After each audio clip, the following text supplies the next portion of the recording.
So welcome back. We will start now our fourth panel today and the last one, and we will meet again tomorrow morning. So this fourth panel, translating from and into Judeo-Spanish, will present Ilan Benattar and Zeljko Jovanovic's works. We will start with Ilan Benattar, who is Robert F. and Patricia Ross Weiss Visiting Assistant Professor of Judaic Studies and History at Franklin and Marshall College. He holds a PhD in Hebrew and Judaic Studies and History from New York University. His current book project titled Professionals, Rabbis, and Public Rebuke, Class Conflict and the Shaping of Ottoman Jewish Political Culture between 1892 and 1912, investigates the development and eventual dissolution of a network of liberal Ottoman Jewish professionals who collaborated in the publication of the journal La Vara, the Staff, in Cairo between 1905 and 1908, an outlet established and edited by Abraham Galante, educator, journalist, and future leading scholar of Mediterranean Jewish history. His research is based on print and archival sources in Hebrew, Arabic, Judeo-Spanish, French, Turkish, German, and Italian.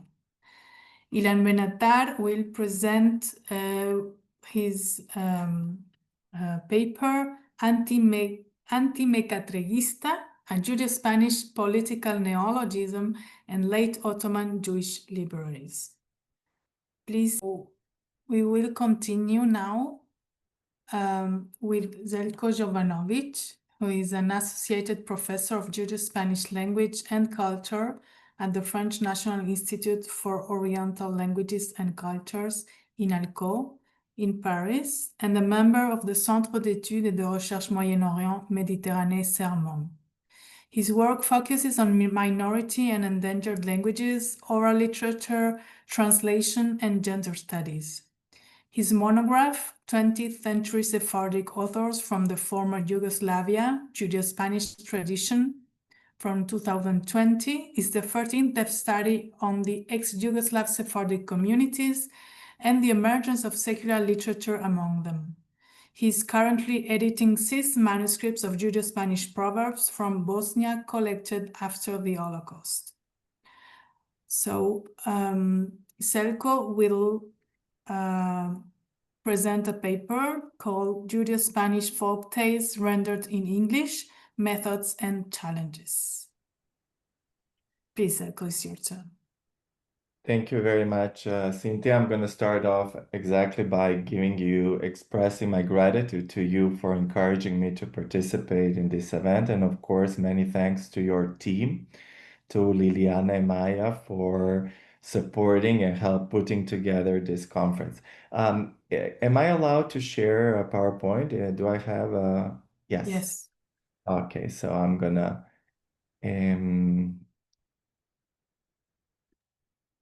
I think this is now going to be okay. Okay, so my paper will focus on 2 different approaches to translating the same Judeo-Spanish folk tales from their original language, Judeo-Spanish or Ladino, into English. And the focus is really on, the emphasis is really on this aspect that we are dealing with the same Judeo-Spanish folk tales.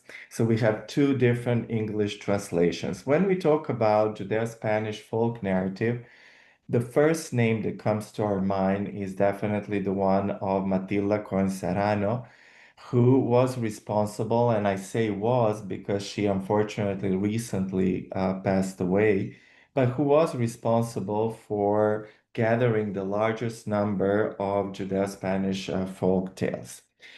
Cohen Serrano lived and worked in Israel since 1962, but she was actually born in Milan, in Italy, into a Judeo-Spanish family originally from Turkey. And she learned Italian, which she used outside of her home, but she always insisted on the fact that inside, at home, she would speak in Judeo-Spanish, and that her entire upbringing was rooted in the Sephardic culture. When she emigrated to Israel in 1962, she attempted to adapt, to assimilate to a Hebrew-speaking Israeli society, which she did.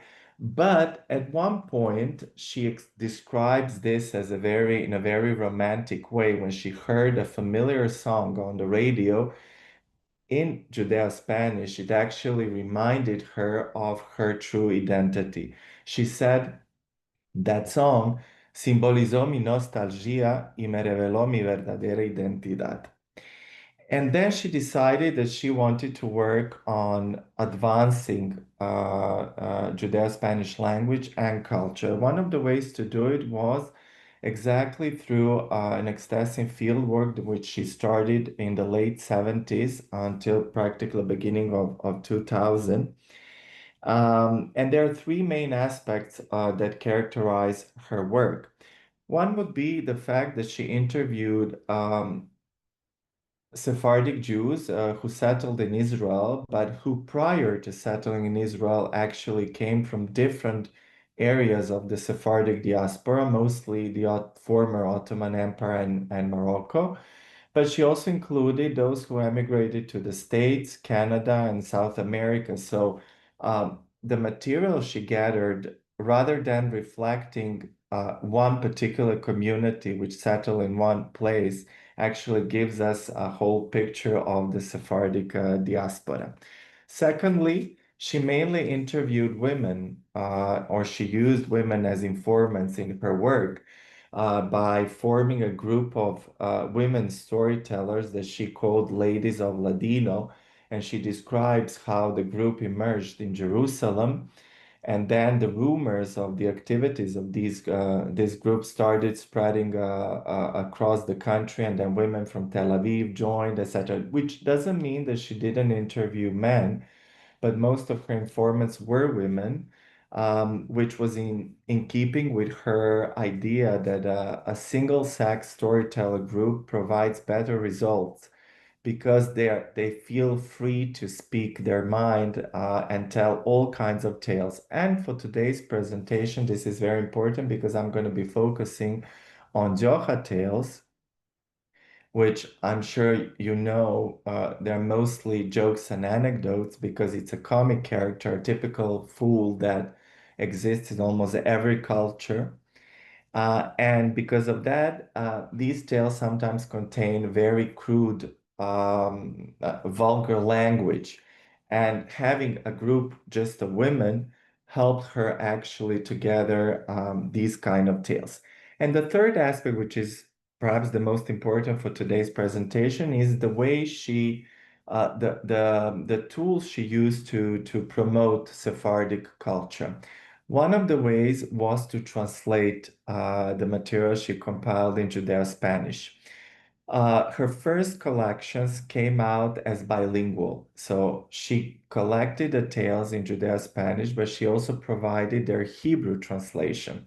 And they were published in Israel. One of the examples is exactly Jocha Kedise, the first collection that's entirely dedicated to Jocha, this character, which was a bilingual edition, Judeo-Spanish Hebrew. The other was to provide material for others to translate them into other languages, mainly English. And I'm going to be focusing on two collections that appeared in English a bit later than Jocha Kedise.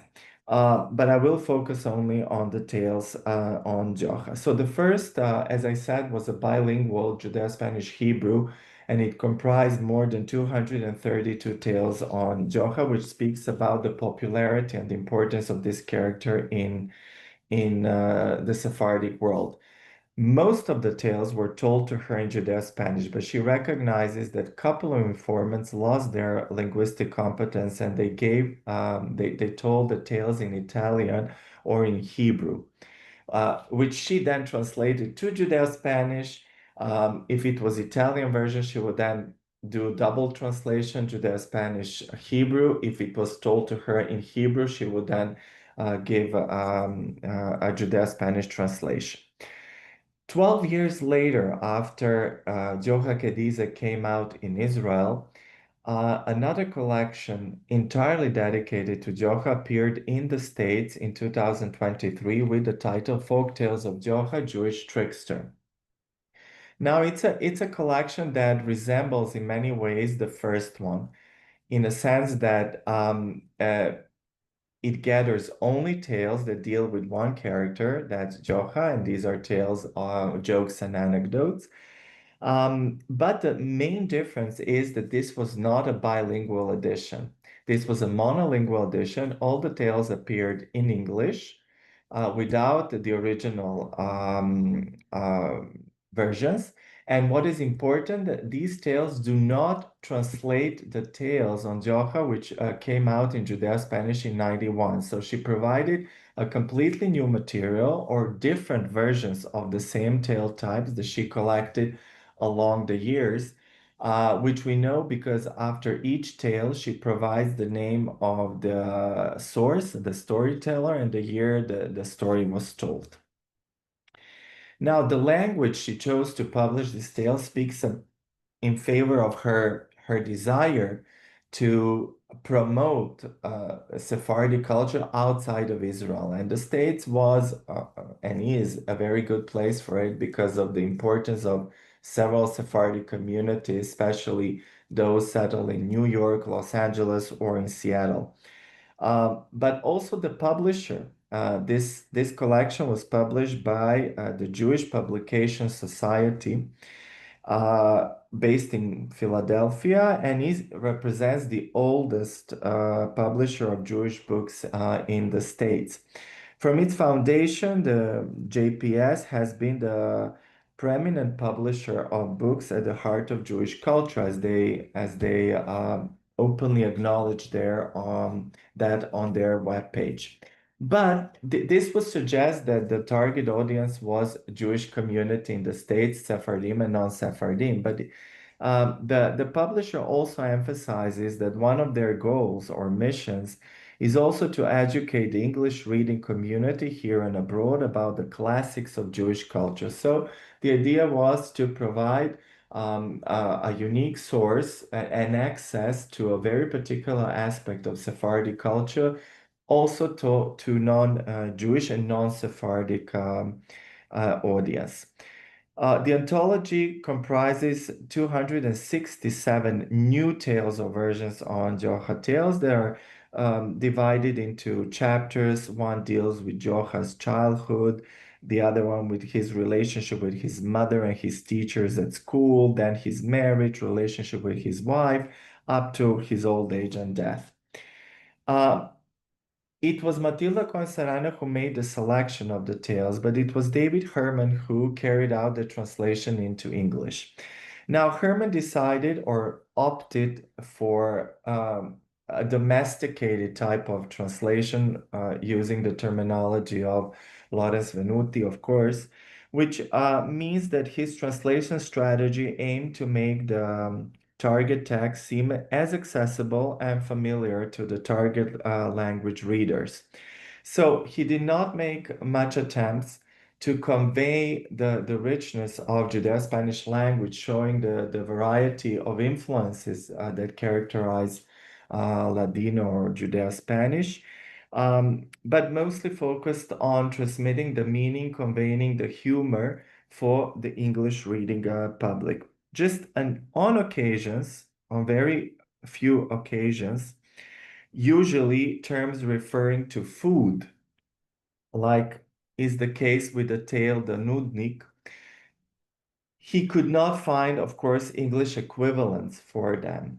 And then he decided to conserve the original terms in Judeo-Spanish and then to make footnotes in which he explains the meaning of these important cultural references. Now, because he decided to use footnotes, that of course, in many ways, limited the amount of cultural references that he can keep in the original language, because too many footnotes can sometimes distract readers from the text. So there is no fluency sometimes in reading if one needs to go to look down and read what that means. And that is very important because it will be in complete contrast to what the other collection in English will bring us. And speaking about the other collection, so just 1 year after Folktales of Jioja appeared, another collection of Judeo-Spanish folktales appeared in the States, this time with the title King Solomon and the Golden Fish. And this collection comprises a variety of different genres of Judeo-Spanish folktales, not only Jioja tales. So one chapter is preserved for Jioja tales, whereas the other contain other tale types and other genres of folk narrative. It was also Matilda Cohen who made the selection of these tales. And what is interesting is that she gave to a different translator. On this occasion, it is Reginata Habusha who translated and prepared the edition. She gave the same Jioja tales that she gave to David Herman. So that's why at the beginning of my presentation, I said that we have two different English translations of the same Judeo-Spanish folk tales. Now, the goal of this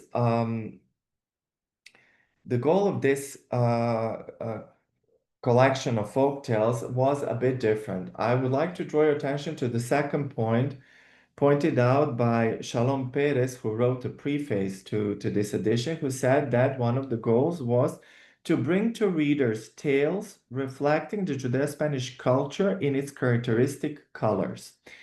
One of the one of the ways to achieve that was to find a way to somehow convey or give an impression of how Judeo-Spanish sounds like within the translation. So Reginata Habusha, instead of just translating most of the words which have English equivalents, undoubtedly, she decided to use different strategies to keep or preserve some of the typical expressions or words which are very common and very important for the Sephardic culture and the Sephardic language within the translation text. Now, what I didn't say is that this collection also appeared as monolingual, just English translation of the tales. We do not have the original texts. The only tale, there is only one tale in this collection that appears in both versions, Judeo-Spanish and English translation, and that's the tale that gave title to the entire collection. El Rey Shalomo y el Pescado de Oro, King Solomon and the Golden Fish. The remaining material appears only in English translation. So Reginata Habusha decided to, for example, preserve some of the expressions that are what she did actually is that she made a series of strategic decisions as to what source text properties should have priority in both in the translation and the overall style and register of the target text. For example, in order to convey the effective attitudes of speakers, Habusha deploys a specific tonal register as seen in expressions such as "Ah, Dios Santo," "O Holy God," or "Aman," "Have mercy," or "Bai," "Bezeveng," "Bai," "Kierata." But what she does is she preserves them in the translation and then in brackets she gives equivalents in English. This is not the only way to do it. Other possibility was in the first example from the tale Jioja's question, she does that. She says, what a good teacher, a good more we have. More being a Hebrew borrowing in Judeo-Spanish, meaning the teacher. So she repeats by using the word in Judeo-Spanish. However, in the second example, what is it you want? Bay. She doesn't translate bay. She leaves it as it is. But she makes a glossary at the end of the tales where she explains the meaning of all the words, even giving more detail sometimes in which context. For example, Bey is used for men, where Hanum would be for women. So she gives more details about certain words that she uses. Now, this is a kind of exoticizing translation, again, using the terminology of Venuti, which aims to familiarize the readers of the translation with the source language culture, offering them some sense of how that culture sounds and feels. In a way, it sends readers abroad so they can somehow reconnect or create in their head the vision or impressions of how the language sounds and how the culture feels like. Now, the second feature of this collection, which makes it different from the previous collections of Matilda Cohen-Serrano, is the fact that it is an annotated scholarly edition. Habusha made analytical commentaries which accompany each narrative. For example, the tale in question, Joha's question, she says that this particular tale is a secular adaptation of the Hillel story from the Talmud, and then provides details of that story and clarifies some cultural references. Now, this raises a question at whom this collection was aimed. So the translation strategies, as well as preparing an annotated scholarly edition, indicates in a way that she was also targeting an academic environment, interested in analyzing and working and studying this particular genre of Judeo-Spanish folk narrative. Now, what is interesting is that in this last collection, Matilda Constanza, particularly Perez, indicate that the tales were published intact. And that comment is actually very important, because those of us who have observed and worked on Matilda Constanza know that at the beginning of her work, she altered the text that were not in keeping with social upbringing or what's considered socially acceptable. So she would change vocabulary concerning vulgar words, crude expressions, and so on. However, for this collection, both the collector and Perez, who wrote the preface, say that the tales appear practically in unchanged form. Now, this is very difficult to appreciate because we do not have the original, and the original were never published. Matilda Corsano has them in her archives, but I wasn't able to make that comparison and see up to which point the translation was literal and which words the translator might have changed or adapted to English or not. Well, just to wrap it up,